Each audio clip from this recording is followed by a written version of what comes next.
Yarış Gəncə Dövlət Universitetinin idman zalında keçirilirdi. Birinciliyə ali və orta məktəblərin, Spartak və Məhsul İdman Cəmiyyətlərinin idmançıları ilə yanaşı, ətraf rayonlardan da güləşçilər dəvət olunub. Oktyabrın 20-sində yarışın final mərhələsi keçirildi.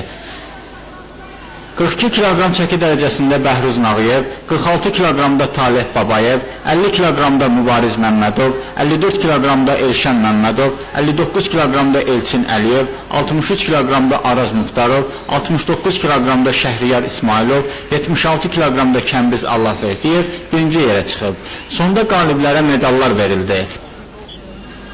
Şəhər birinciliyi başa çatdıqdan sonra daş qaldırma və arm wrestling, yəni qol gücünü sınama üzrə yarışlar keçirildi.